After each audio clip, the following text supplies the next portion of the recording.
حضرت یونس علیہ السلام اللہ تعالیٰ کے انبیاء کرام میں سے ایک جلیل القدر نبی تھے، جن کا تذکرہ قرآن مجید میں کئی مقامات پر آیا ہے۔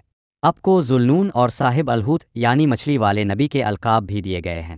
حضرت یونس علیہ السلام کی زندگی کا سب سے مشہور واقعہ وہ ہے جب آپ کو مچھلی نے نگل لیا تھا اور اللہ تعالیٰ نے آپ کو زندہ سلامت اس کے پیٹ سے نکالا۔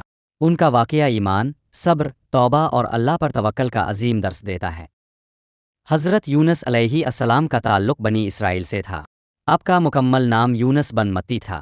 اللہ تعالیٰ نے آپ کو ایک ایسی قوم کی طرف نبی بنا کر بھیجا جو نیو، موجودہ عراق کا شہر موصل میں رہتی تھی۔ یہ قوم بت پرستی میں ڈوبی ہوئی تھی، اللہ کے احکام سے منہ موڑ چکی تھی اور نافرمانی میں حد سے بڑھ چکی تھی۔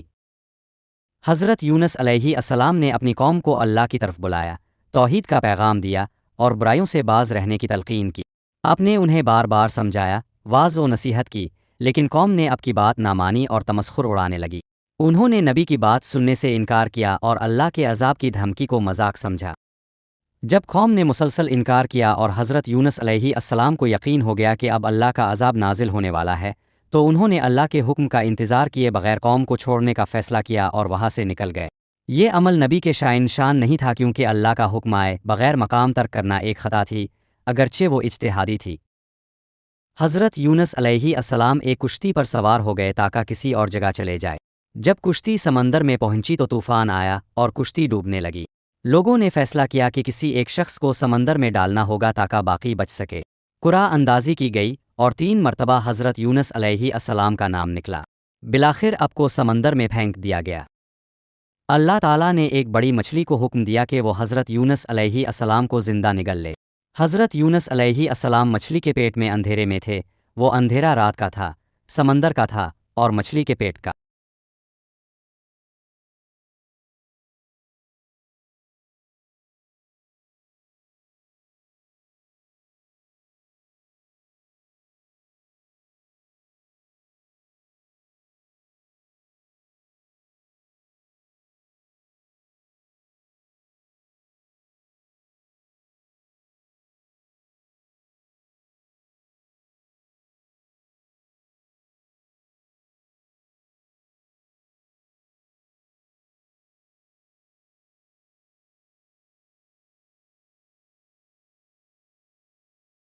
اللہ تعالیٰ نے مچھلی کو حکم دیا کہ وہ حضرت یونس علیہ السلام کو ایک کھلے میدان میں کنارے پر الفاگل دے۔ اب سخت کمزور اور بیمار تھے، اب کا جسم کمزوری اور مچھلی کے اندر کے اثرات سے زخمی ہو چکا تھا۔ اللہ تعالیٰ نے حضرت یونس علیہ السلام کی جسمانی حالت دیکھ کر ایک بیلدار درخت یقطین اگایا تاکہ وہ آپ کو سایہ دے اور آپ کی جلد کو آرام پہنچے۔ آپ کو آرام ملا، صحت بحال ہوئی اور اللہ کی طرف سے دوبارہ وحی آئی کہ واپس اپنی قوم کی طرف جائے۔ ادھر جب حضرت یونس علیہ السلام کی قوم نے ان کی پیشگوئی کو سچ ہوتے دیکھا اور آسمان پر عذاب کی علامتیں ظاہر ہوئیں تو ان کے دل کانپ گئے۔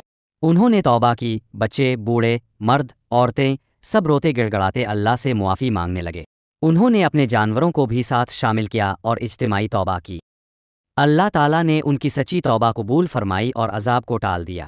یہ واحد قوم تھی جس پر عذاب آنے والا تھا، لیکن وہ اجتماعی طور پر تائب ہوئی اور بچا لی گئی۔ اللہ کے حکم سے حضرت یونس علیہ السلام دوبارہ اپنی قوم کی طرف لوٹے۔ وہاں انہیں ان کے ماننے والوں نے خوش آمدید کہا۔ ان کی قوم ایمان لے آئی تھی اور اللہ تعالیٰ نے انہیں ایک لمبے عرصے تک نعمتوں کے ساتھ رکھا۔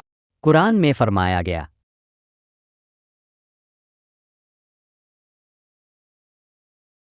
الصافت 1:4-7-1-4-8۔ ترجمہ، اور ہم نے اسے 1,00,000 کچھ زیادہ لوگوں کی طرف بھیجا تو وہ ایمان لے آئے اور ہم نے انہیں ایک وقت مقررہ تک فائدہ دیا۔ حضرت یونس علیہ السلام کی کہانی سے ہمیں بہت سے اسباق ملتے ہیں۔ 1. اللہ کی رحمت سے کبھی مایوس نہ ہوں۔ 2. توبہ ہمیشہ نجات کا ذریعہ ہے۔ 3. اللہ کی مرضی کے بغیر کوئی قدم نہ اٹھایا جائے، خاص طور پر اللہ کے نمائندوں کو۔ 4. مشکل وقت میں اللہ کی طرف رجوع کرنے سے معجزے ہو سکتے ہیں۔ 5. اجتماعی توبہ اور انکساری اللہ کے عذاب کو روک سکتی ہے۔ حضرت یونس علیہ السلام کا ذکر قرآن مجید میں کئی صورتوں میں آیا ہے، جن میں ان کے صبر، توبہ اور اللہ کی رحمت کے پہلوؤں کو نمایاں کیا گیا ہے۔ ان کا واقعہ نہ صرف نبی کی حیثیت سے بلکہ ایک انسان کی حیثیت سے بھی بڑی اہمیت رکھتا ہے، جو آزمائش میں صبر، دعا اور اللہ کی طرف رجوع کرتا ہے۔ 1. سورت الصافت آیات 139 تا 148۔ اس صورت میں حضرت یونس علیہ السلام کی کشتی پر سوار ہونے، قرآ اندازی، مچھلی کے نگلنے اور ان کی نجات کا ذکر ہے۔ ترجمہ: تو مچھلی نے ان کو نگل لیا اور وہ قابل ملامت تھے۔ 2 سورۃ الانبیاء آیت 87-88۔ یہاں حضرت یونس علیہ السلام کی تسبیح اور اللہ کی طرف رجوع کا ذکر ہے۔ ترجمہ: اور ذوالنون مچھلی والے کو یاد کرو جب وہ غصہ ہو کر چلے گئے۔ 3 سورۃ یونس آیت 98۔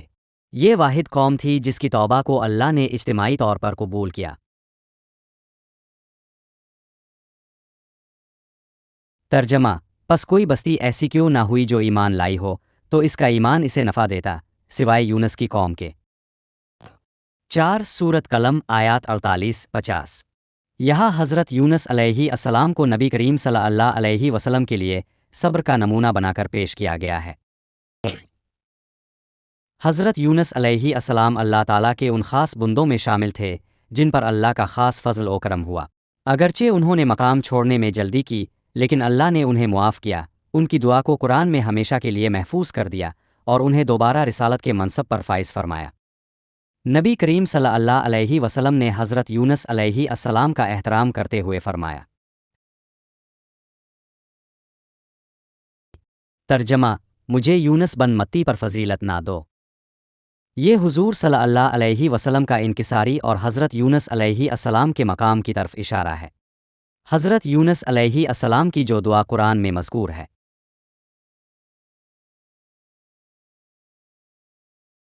اس کے بارے میں نبی کریم صلی اللہ علیہ وسلم نے فرمایا، جو شخص اس دعا کو پڑھ کر اللہ سے کسی چیز کا سوال کرے، اللہ ضرور قبول فرماتا ہے۔ ترمذی۔ حضرت یونس علیہ السلام کا واقعہ آج کے انسان کے لیے بہت سے سبق رکھتا ہے۔ 1 مصیبت میں اللہ کو پکارنا سب سے بڑا سہارا ہے۔ 2 توبہ اور رجوع انسان کو تباہی سے بچا سکتے ہیں۔ 3 نبی بھی انسان ہوتے ہیں، ان سے خطا ہو سکتی ہے مگر ان کا رجوع کامل ہوتا ہے۔ 4 اجتماعی اصلاح اللہ کے عذاب کو روک سکتی ہے۔